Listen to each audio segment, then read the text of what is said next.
Bonjour à tous, c'est le 13h sur Canal 3 Bénin. Dans les titres de l'actualité ce lundi, ils ont eu 2 jours pour définir les nouvelles bases du fonctionnement de la presse universitaire. Les participants se sont appuyés sur les dispositions légales pour définir les orientations allant dans le cadre de la reconnaissance de la presse universitaire et de son utilité dans l'espace médiatique béninois. C'était à Abomey et on en parle dans ce journal. Les procédures d'évaluation environnementale et sociale au cœur d'un atelier d'information et de sensibilisation. Les promoteurs de projets des départements d'Uzou et des collines sont désormais outillés sur les stratégies. L'Agence béninoise pour l'environnement a assuré la formation. Et puis le nouveau roi de Décamin sur le trône, Kofon Zundaou, est intronisé samedi à la suite de plusieurs rites effectués conformément à la tradition. Son intronisation vient mettre fin à 3 décennies de vacances de trône. Nous aurons le récit de Nagui Balagwe et de Rachidi Soubéon.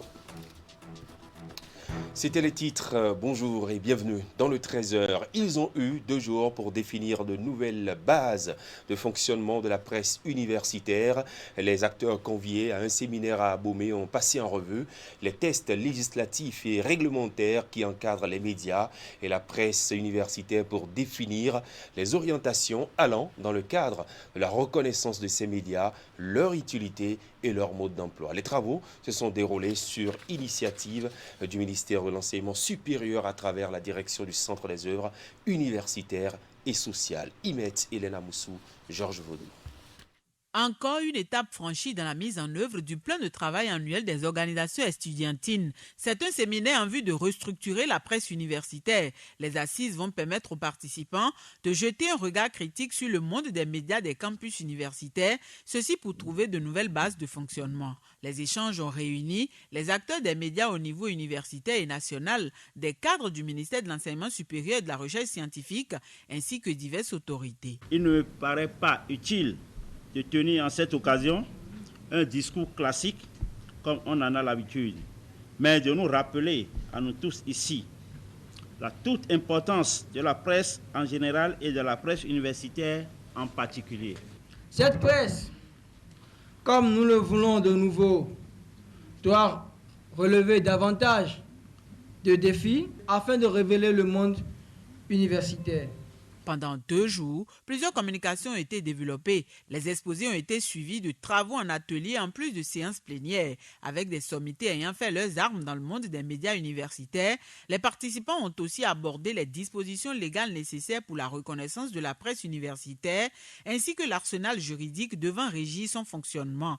Au regard de la sensibilité du secteur, il s'agit de mettre en place les balises indispensables afin de prévenir ou de gérer convenablement d'éventuelles situations conflictuelles.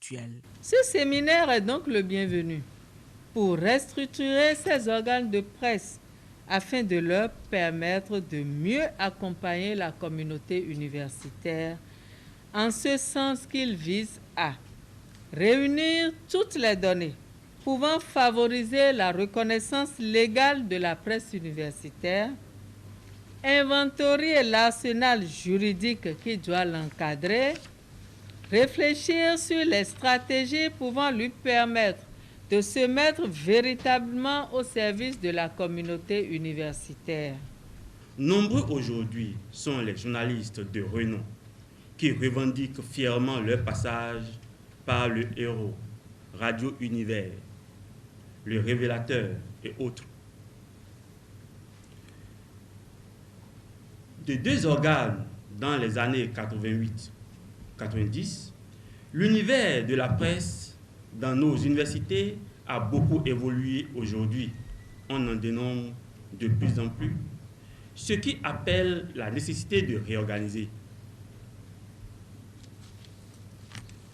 Cette réorganisation s'impose d'ailleurs à nous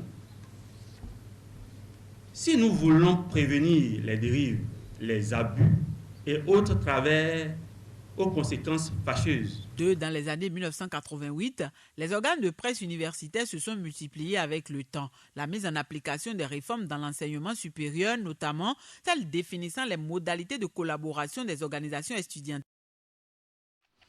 Et voilà, ce séminaire sur la restructuration de la presse universitaire s'est achevé par la production d'un rapport général, les recommandations issues des travaux, à savoir un plaidoyer à l'endroit de la HAC pour l'obtention d'un statut, la relecture du code de l'information pour la prise en compte de certaines spécificités permettront de redynamiser le fonctionnement de la presse universitaire. On va écouter Léopold Ganhoumede, il est le rapporteur du président. Conclusion des travaux. La DECOS a remercié dans son mot de conclusion tous les participants pour leur enrichissante contribution et la qualité des débats qui ont permis d'aboutir à des résultats probants et l'atteinte des objectifs fixés. Elle a promis mettre sur pied un comité pour faire le suivi de la mise en œuvre des recommandations à travers un plan d'action réaliste et facile à mettre en œuvre. S'appuyer sur l'article 237 du Code de l'information et de la communication afin de permettre à Radio Univers de se conformer à la législation en vigueur. Exploiter l'article 183 du Code de l'information et de la communication afin de permettre aux organes de presse écrites de s'enregistrer officiellement. Faire un plaidoyer auprès de la HAC pour obtenir une dérogation par rapport à l'article 183 du Code de l'information et de la communication pour la réduction du temps d'expérience à 3 ans au lieu de 10 ans pour occuper le poste de directeur de publication d'un organe de presse. Faire un plaidoyer auprès de la HAC pour obtenir une dérogation spéciale pour l'article 237 du Code de l'information et de la communication afin de permettre aux stations radio existantes de maintenir leur zone de couverture actuelle. Solliciter la relecture du Code de l'information et de la communication pour prendre en compte les spécificités de la presse universitaire. Créer une structure qui va regrouper la presse universitaire dans son ensemble. Cette structure sera dotée d'un conseil d'administration regroupant toutes les composantes de la communauté universitaire et d'un bureau exécutif. Créer au sein des organisations estudiantines des cellules de communication pour servir de relais à leurs différentes actions. Aussi faudra-t-il perpétuer la collaboration étroite qui a de tout temps existé entre les organisations de la presse universitaire. Faire un prélèvement à la source sur les frais d'inscription des étudiants destinés au fonctionnement des organes de presse universitaire. Retenir une dénomination commune pour les organes de presse de toutes les universités. Que le COUS-AC mette sur pied un comité pour faire le suivi de la mise en œuvre des recommandations à travers un plan d'action réaliste et facile à mettre en œuvre. Et voilà, nous étions dans le milieu universitaire et on va y rester pour parler de la qualité de l'enseignement supérieur. Des réflexions sont en cours pour sa réorganisation approfondie. Un séminaire national est organisé à cet effet samedi pour présenter et partager avec la communauté universitaire le rapport sur la réflexion stratégique pour le développement de l'enseignement supérieur, de la recherche scientifique et de l'innovation. À cette activité, le chef de l'État, Patrice Talon, et le Rigaba, Elvis Tounoukoua. C'est l'avenir de l'enseignement supérieur, de la recherche scientifique et de l'innovation en République du Bénin qui se décide ici. Ce séminaire national est le lieu de présenter et de partager avec la communauté universitaire le rapport sur la réflexion stratégique pour le développement de l'enseignement supérieur, de la recherche scientifique et de l'innovation. Pour les autorités, c'est le lieu de présenter le tableau de la situation. La faible qualité des offres de formation. L'absence d'une évaluation des enseignants et d'un organe opérationnel de contrôle et d'éthique dans l'enseignement supérieur. Les cas d'enseignement totalement obsolètes, de support de cours non actualisés, de déviances telles que le harcèlement sexuel, les fraudes aux examens, les absences non justifiées au cours sont légion, malheureusement. La tendance à la formation générale demeure encore la marque de l'enseignement et de la recherche universitaire. L'insuffisance d'équipement, la ministre vient de le rappeler, et le faible financement des laboratoires et centres de recherche affectent profondément la qualité de la recherche. Le nombre et la qualité des enseignants paraissent insuffisants pour satisfaire les exigences minimales dans le secteur. L'objectif de ces assises est donc de jeter les bases de la renaissance de l'enseignement supérieur et de la recherche scientifique à travers l'amélioration des offres de formation et le renforcement qualitatif et quantitatif des ressources humaines. Des réformes profondes et structurantes s'annoncent donc dans ce secteur de l'éducation pour véritablement mettre les recherches scientifiques au service du développement de la nation. Doter l'ensemble de mécanismes de promotion et de développement de l'enseignement supérieur et la recherche scientifique qui riment avec efficacité, responsabilité et ingéniosité. La fonction de l'enseignant chercheur sera restaurée. La noblesse associée à cette profession recouvrée et votre contribution au développement économique et social au bien-être des populations fera l'unanimité. Présent à cette rencontre pour donner un cachet particulier aux assises, le président de la République fait appel à la fibre patriotique de toute la communauté universitaire.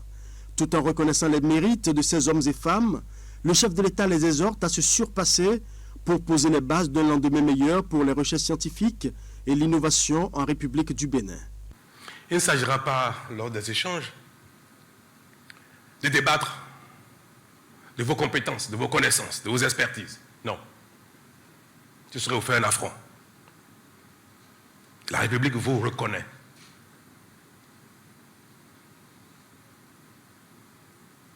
Vos compétences. Mais nous avons ensemble, universitaires, chercheurs, enseignants à tous les niveaux, artisans, paysans, élites politiques et économiques. Nous avons tous l'obligation d'organiser avec nos moyens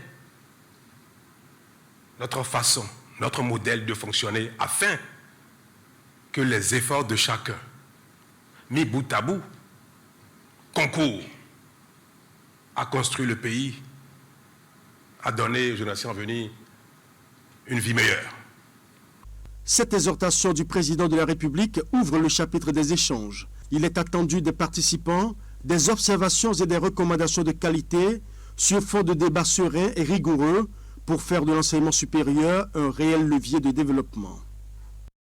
Vous l'avez vu et vous l'avez suivi dans le reportage qui vient de finir avec Ulrich Gaba. Patrice Talon était également ce samedi au sommet citoyen ouest-africain sur la bonne gouvernance. La démocratie cotonoua a abrité les assises qui ont connu la participation de délégations venues d'une dizaine de pays de l'Afrique de l'Ouest. Les participants ont débattu des thèmes en rapport à la jeunesse, à la bonne gouvernance et à l'alternance au pouvoir dans les pays africains. Herman Anyamboussou, Elvis Toloua. Patrice Talon, invité surprise aux travaux du sommet citoyen ouest-africain sur la bonne gouvernance, l'alternance et la démocratie en Afrique. C'était le deuxième grand rendez-vous panafricaniste après celui de juillet 2017 tenu au Togo. Si Cotonou se donne pour sujet d'analyse et de discussion, au cours de ces 112 heures, la jeunesse africaine face à la problématique de la gouvernance des États africains et les nombreuses questions soulevées par l'espace communautaire CEDEAO, ce sommet s'est également penché sur l'épineux syndrome du troisième mandat et les nouvelles formes de coup d'État en Afrique. Au sujet de l'état actuel de notre espace, les jeunes ont montré jeudi dernier, lors du sommet panafricain de la jeunesse, que, malgré les divers problèmes, la CEDEAO des peuples est vraiment possible. Ainsi, la première recommandation qui émane des jeunes pour la réalisation de la CEDEAO des peuples est celle-ci. Que tout jeune de la CEDEAO puisse aller sans difficulté du lac Rose du Sénégal à Benin City au Nigeria, en passant par les forts de la côte ghanéenne, le lac Togo et la porte du non-retour à Ouida au Bénin. Que des circuits soient organisés entre les différents pays de l'espace, n'est-ce pas valoriser nos différentes richesses culturelles et favoriser de ce fait la CEDEAO des peuples.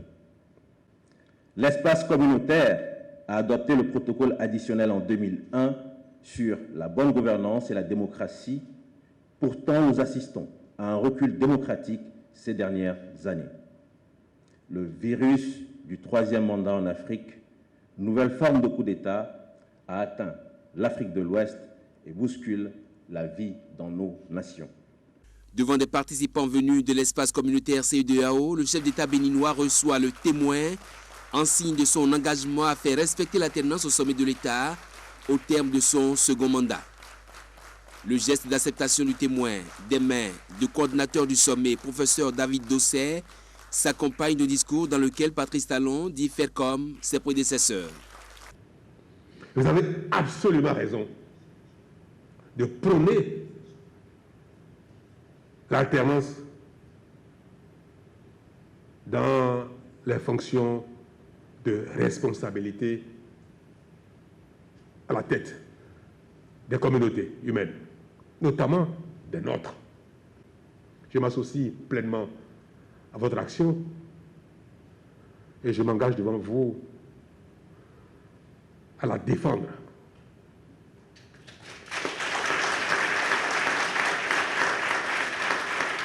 À en être un témoin. Un exemple ici, comme mes prédécesseurs. Ce mérite, il n'est plus le mien ici au Bénin. C'est un acquis pour nous. Mes prédécesseurs l'ont montré. J'ai simplement à faire comme eux, afin que ceux qui vont venir après continuent de faire comme nous. Donc au Bénin, ici, ce n'est plus quelque chose d'extraordinaire. L'alternance, la limitation des mandats. Alors nous devons donc œuvrer à renforcer cela au Bénin. Chacun devra œuvrer à ce que ce soit durable. Mais vous pouvez le porter au-delà de nos frontières, au-delà des frontières du Bénin. Mais moi, je me contente de faire ce qui est de mon devoir ici, au Bénin. Merci. Vision 2050 de la CEDEAO vers une CEDEAO des peuples. Le sommet citoyen ouest-africain sur la bonne gouvernance, l'alternance et la démocratie qu'accueille le Bénin depuis ce jeudi tire à sa fin. Et l'engagement pris par le chef d'État béninois, au-delà des applaudissements nourris, ouvre la voie des appréciations. Et je vous propose à présent avec Herman Aniambossou de suivre ici les appréciations de participants à ce sommet panafricain. Il parle de l'engagement du président Patrice Talon à travailler à respecter l'alternance au sommet de l'État ici au Bénin. Je crois qu'il vient de lancer un signal très fort dans la sous-région, puisque ce sommet n'est qu'à sa deuxième édition et réussir un coup pareil à faire dire au président en exercice du Bénin, de la République du Bénin, qu'il ne briguera pas un troisième mandat ou ne dépassera pas la constitution béninoise. Ce n'est qu'une fierté des organisateurs ou des citoyens engagés que nous sommes pour cette cause. Et aujourd'hui, l'engagement qu'il a pris par rapport à l'alimentation du mandat et aussi de nous accompagner dans cette lutte que nous sommes en train de mener, vraiment, nous l'encourageons. Et nous voulons aussi qu'au-delà de la limitation des mandats, que ça ne soit pas comme ce qui s'est passé chez nous au Niger. Qu'ils puissent effectivement organiser des élections libres, transparentes, inclusives, et pour que le peuple béninois puisse choisir librement celui qui sera à la destinée du pays. Je crois que la présence du chef de l'État était déjà un signal fort, parce que le sommet, c'est le deuxième sommet ouest-africain sur la démocratie et l'alternance. Et l'une des résolutions, c'est de faire du Bénin la capitale de la limitation du nombre de mandats présidentiels à 2. Et que le chef de l'État soit présent déjà, pour moi, c'est le signal qu'il s'est déjà engagé lui-même à faire 2 mandats. C'est une satisfaction, je dirais même que c'est une victoire, une première victoire, car ce syndrome est un mal qui concerne l'espace CEDEAO, qui concerne l'Afrique. Dans cette perspective-là, la déclaration de Patrice Talon n'est seulement que la première étape de notre campagne. Et nous souhaitons continuer de porter notre engagement en faveur de l'alternance, en faveur de la démocratie, au-delà des frontières béninoises et dans l'ensemble de l'espace CEDEAO. Et voilà, on va passer à un autre fait de l'actualité. Période de pluie et quotidien difficile pour les habitants de Lobozumpa, zone 3, c'est dans la commune d'Abomey-Calavi. Circuler par ces temps est difficile, voire périlleux. Ils font face à l'inondation et sont victimes de maladies hydriques, le paludisme et le choléra en l'occurrence sans solution. Ils appellent les autorités au secours. Constat de Teddy Goudalo et Rachid Soubéron. Parcours de combattants pour les riverains du quartier Lobozumpa, zone 3 dans la commune d'Abomey-Calavi. Même à moto, l'accès aux habitations est quasi impossible. Des maisons presque englouties par l'eau.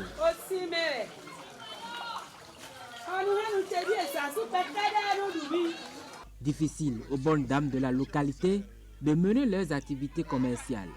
Ce que nous vivons ici, c'est l'insupportable. Ça fait déjà des années qu'on a déjà fini le lotissement ici. Toutes les maisons que vous voyez ont été loties et chacune d'elles a contribué à l'ouverture, à l'assemblage des voies. Mais rien n'a été fait depuis, il y a très longtemps. Vous avez des sorties, vous ne pouvez pas sortir à cause de l'eau, toutes les voies. Et c'est la deuxième grande voie qui rentre dans le Lobozumpa et qui va à Togbe. Les difficultés sont énormes, font remarquer les populations. On note également le difficile accès à l'eau potable. Par ailleurs, les habitants, notamment les petits-enfants, sont exposés au paludisme et aux autres maladies infectieuses. Des moustiques n'en parlons pas, et même des serpents. Nous sommes dans l'eau à longueur de journée. Regardez nos pieds. Nous n'avons plus accès à l'eau de puits et à l'eau potable.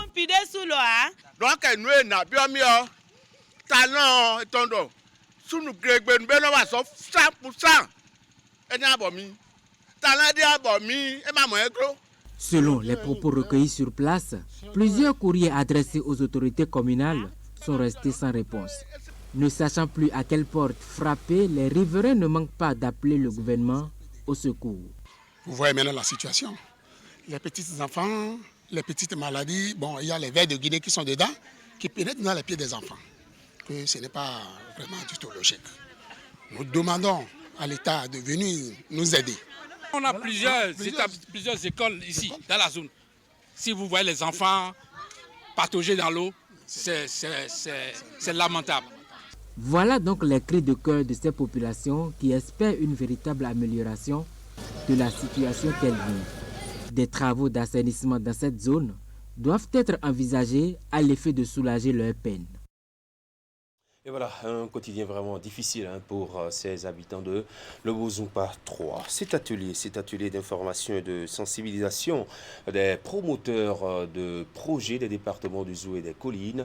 La rencontre d'échange s'inscrit dans le cadre de la campagne sur les procédures d'évaluation environnementale et sociale. L'initiative portée par le ministère du Cadre de vie et du Développement durable est conduite par l'Agence béninoise pour l'environnement. Elle vise à informer les participants sur les outils d'évaluation des procédures environnementales. À Boycon, on retrouve Hélène Moussou et Georges Vaudounou. Une campagne nationale de sensibilisation sur les procédures d'évaluation environnementale et sociale. L'activité a été lancée en juin à Cotonou par le ministère du Cadre de vie à travers l'Agence béninoise pour l'environnement ABE. L'étape de Boycon a été consacrée à des échanges avec les promoteurs d'entreprises des départements du Zou et des Collines. La rencontre va permettre aux participants d'en savoir plus sur les outils de l'évaluation des procédures environnementales et sociales tels que prévus par les tests en vigueur. Le Bénin dispose d'un arsenal juridique en matière de gestion de l'environnement, mais force est de constater que plusieurs projets, plusieurs programmes se mettent en place au mépris des textes. Face à ce constat, l'ABE a initié cette campagne afin que nul n'ignore les procédures qui sont prévues. En effet, pour les gouvernants et les populations, à quelque niveau qu'ils se trouvent, ils doivent s'attendre à ce que l'évaluation environnementale examine la portée et la nature des incidences environnementales potentielles, la nécessité d'adopter des mesures d'atténuation pour réduire ou pour éliminer les effets négatifs et l'importance probable de tout effet environnemental négatif. Partant de là, le présent atelier a toute son importance car s'adressant à une cible très importante dans la chaîne de développement que constituent les promoteurs. Au cours de ces assises, il a été présenté aux participants plusieurs communications au nombre desquelles le processus de délivrance du certificat de conformité environnementale et sociale par e-service, ainsi que les outils permettant la prise en compte des préoccupations environnementales depuis la conception jusqu'à la concrétisation des projets. Nous avons voulu sensibiliser à nouveau les promoteurs sur les problématiques environnementales et sociales des différents projets. Informer et sensibiliser les promoteurs sur les outils permettant la prise en compte des préoccupations environnementales dès la conception des projets. Faire connaître aux promoteurs les différentes procédures qui doivent être mises en œuvre et qui sont contenues dans le décret 332/2017. Présenter un aperçu de la législation environnementale dans notre pays. Présenter aux promoteurs le processus de délivrance des certificats de conformité environnementale et sociale par e-service, puisque désormais, vous pouvez faire la demande en ligne. De la ville Carrefour, la délégation de l'Agence béninoise pour l'environnement va mettre le cap sur d'autres villes pour le même exercice. La prochaine étape, selon les organisateurs, sera Parakou.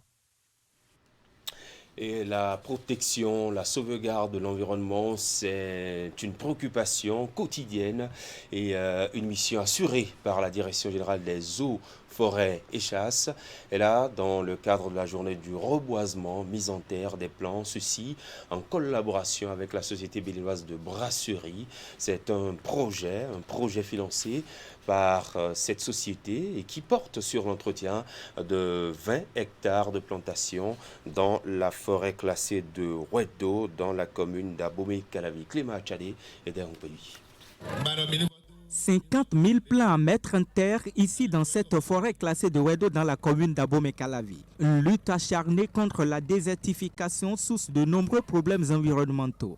Un projet que porte la Sobebra qui a reçu le soutien technique de la Direction générale des eaux, forêts et chasses. Ce samedi, les agents des deux structures sont venus poser l'acte patriotique de reboisement avec pour principale mission la mise en terre de 50 000 plants sur 20 hectares de cette forêt classée. Occasion pour le directeur des relations extérieures de la société de rappeler aux populations la volonté de la Sobebra d'agir aux côtés des communautés tout en impactant positivement l'environnement. La première raison, c'est pour répondre à une exigence de notre politique RSE, notamment le pilier numéro 5, qui demande de préserver l'environnement.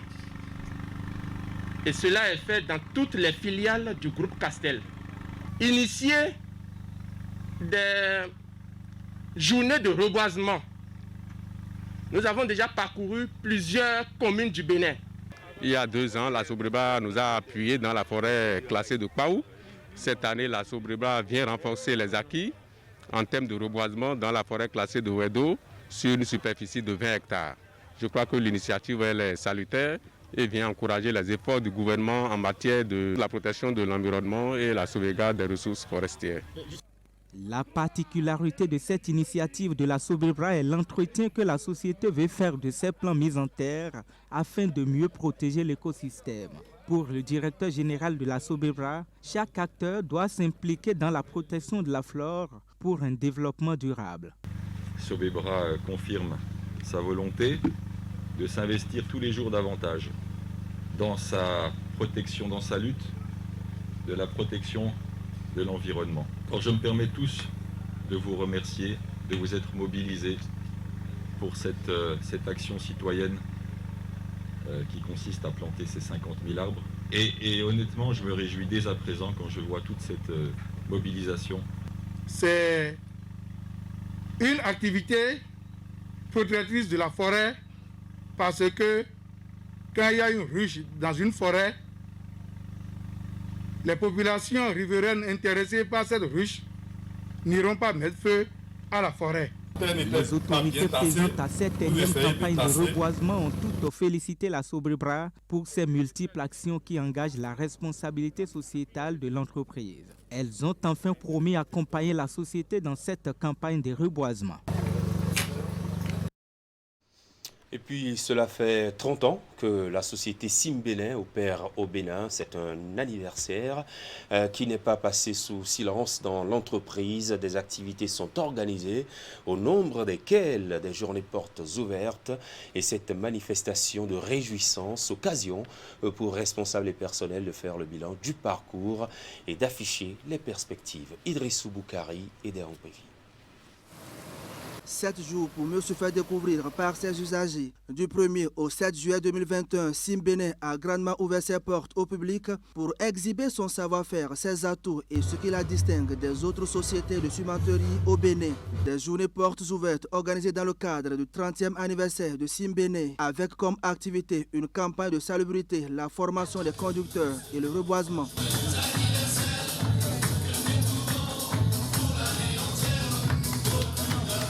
30 ans au service du développement du Bénin. Le parcours a connu des difficultés, mais aussi des succès. À l'occasion de cette fête d'anniversaire, travailleurs et employeurs savourent ensemble les fruits des performances enregistrées depuis quelques années. 30 ans d'activité avec un bilan qui satisfait le premier responsable de l'entreprise. Aujourd'hui, nous avons une usine avec une capacité de 650 000 tonnes, alors que quand nous avons pris la Sonassi faisait moins de 100 000 tonnes par an. Donc il y a beaucoup de choses qui ont changé. L'environnement n'était pas comme elle est aujourd'hui. Nous avions à l'époque poussière partout. Il n'y avait pas de filtre pour contrôler la poussière et l'environnement n'était pas si vert comme vous voyez. Mais avec l'engagement de notre groupe Heidelberg Ciment, et puis l'effort de tous nos travailleurs au cours de ces années, Simbénin a beaucoup transformé et aujourd'hui nous pouvons être fiers de présenter à vous une société très dynamique, une société moderne. De Sonassi à Simbénin, l'entreprise de ciment Buffle a grandi avec une expérience et une expertise avérée en matière de production de ciment. Ayant pour credo travail sécurisé, vie saine, Simbénin se veut par ailleurs une entreprise responsable, soucieuse du bien-être de son personnel et respectueuse des exigences des normes environnementales. L'aventure démarrée depuis 1991 fut longue, riche d'expérience et les perspectives sont encore encourageantes. En termes de perspective, je crois que Simbénin, par rapport aux perspectives, vient de commencer. Il y a une forte demande ici au Bénin pour le produit. Moi, je suis arrivé en janvier 2018, là où l'État, pour le marché au Bénin, on faisait moins de 2 millions. Aujourd'hui, je pense que nous allons terminer l'année avec autour de 3 millions comme ciment vendu. Donc, avec le projet de l'État, le président Talon, je vois vraiment une évolution de la demande de ciment. Pour les sacrifices consentis au profit de leur entreprise durant 30 années, 4 agents admis à faire valoir leur droit à la retraite depuis 2020 ont été gratifiés de présents et de médailles. Après les mots de félicitations à leur endroit, les travailleurs de différentes sections ont pris l'engagement de redoubler d'ardeur pour porter encore plus haut le flambeau de Simbénin pour les années à venir.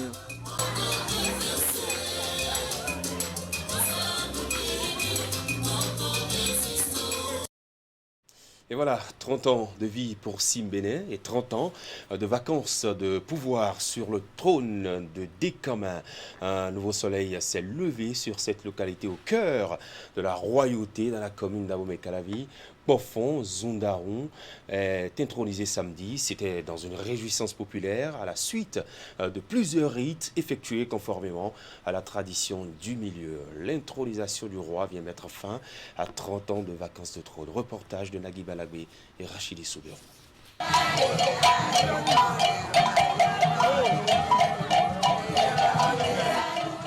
À Dékamin, ce samedi, une longue procession du palais royal à la grande place du village. La foule en liesse venait accueillir son nouveau roi, son nom, Bofon Zondarou, installé dans cette titrée tribu, conformément aux rites ancestraux et en présence de la quasi-totalité des dignitaires et têtes couronnées de la région. C'est à lui qu'a échu, enfin, la lourde et exaltante mission de garder et perpétuer la mémoire des ancêtres.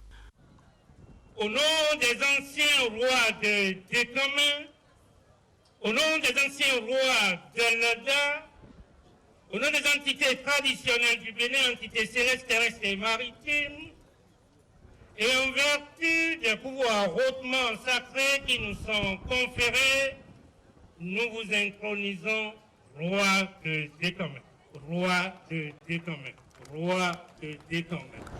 Majesté, que la paix soit avec vous, que la paix soit avec vous, que la paix ancestrale vous accompagne, Majesté. Nous attendons vivement votre nom fort. Que la paix soit avec vous. Soyez bien vous asseoir, Majesté.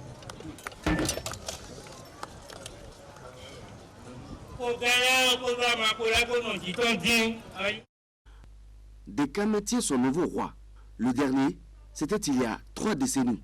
Depuis, le pays a connu une longue traversée de désert. Le nouveau roi succède quant à lui à 2 régents étalés sur la période de la vacance du trône.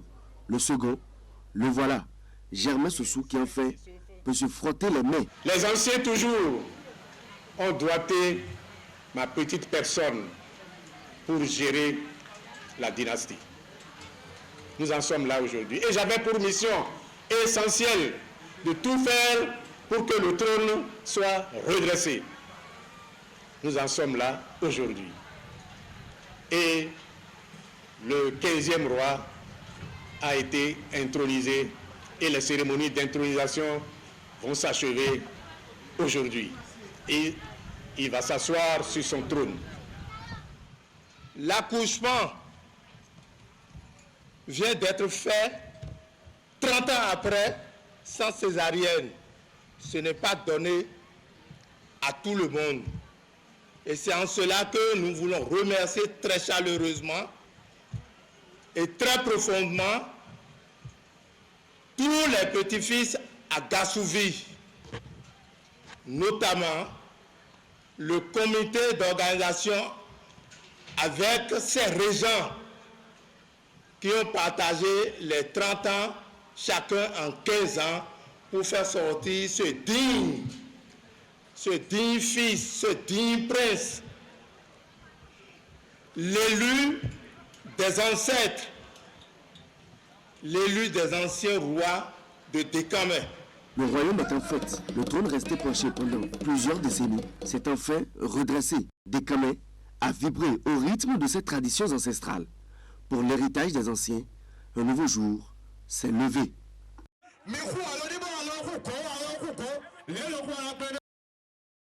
Et voilà, merci à Nagui Balagé pour ce reportage. Et pour finir, le Lions Club International District 403 à 4 nous accueille. La zone 22 s'est éclatée en 2 zones et Angelo Hospice Beja, après un an de gestion, passe le témoin à 2 autres membres du club. Une soirée de gala a d'ailleurs réuni tous les membres pour la passation de charge. Ceci dans une ambiance festive et de promesses de poursuivre au mieux les actions. C'était ce week-end à Cotonou avec Teddy Boulalo. C'est une soirée de reconnaissance qui mobilise ici les membres des clubs Lions de la zone 22 du district 403 à 4. La cérémonie consacre la fin de mandat du président de zone Angelo Hospice Beja qui, une année durant, a su conduire les destinées de tous les clubs de la zone. Grâce à votre générosité, votre engagement dans le bénévolat et votre esprit de solidarité, nous avons pu réaliser de grandes actions au cours de cette belle année Lyon, malgré la pandémie. Cette année, nos efforts nous ont permis de recruter plus de 100 nouveaux membres dans notre zone et également permis d'impacter plus de 180 000 personnes avec nos 267 activités de service pour une ressource mobilisée culminant les 185 millions de francs. À cette rencontre festive, plusieurs membres actifs des différents clubs se sont vus distinguer à travers la remise des certificats de reconnaissance. Une manière pour le président de zone sortant de démontrer son admiration aux efforts fournis par chacun de ces lions au cours de son mandat. Il cède sa place à 2 autres membres élus qui ambitionnent déjà hisser plus haut l'étendard de la zone 22 devenue désormais 15 et 21 au sein du district A103 A4. C'est dommage que la zone 22 s'éclate en 2 zones. Ce qui a été monté n'a pas été du tout anodin. Il y a les responsables du district et on nous a mis devant vous pour dire nous passons la main. Mais la main qui est passée n'est pas une main qui est adressée à lui ou à moi, mais c'est à nous tous. Nous n'allons pas faire obstacle à votre émulation. Nous ne pouvons que vous encourager. Si nous réussissons, c'est vous. Dans 1 an, nous allons faire le bilan. Je prends l'engagement en son nom que nous allons tout faire pour que le travail qui a été réalisé cette année ne soit pas perdu. C'est une satisfaction pour Angelo Hospice Beja de pouvoir passer le témoin à ses successeurs après une mission bien accomplie. Il promet tout de même accompagner le nouveau président de zone dans leur nouvelle mission pour l'atteinte des objectifs qu'ils se sont fixés. Et voilà, c'était donc les infos, le 13h sur Canal 3 Bénin. Merci à chacun et à tous de votre attention. Passez un excellent après-midi.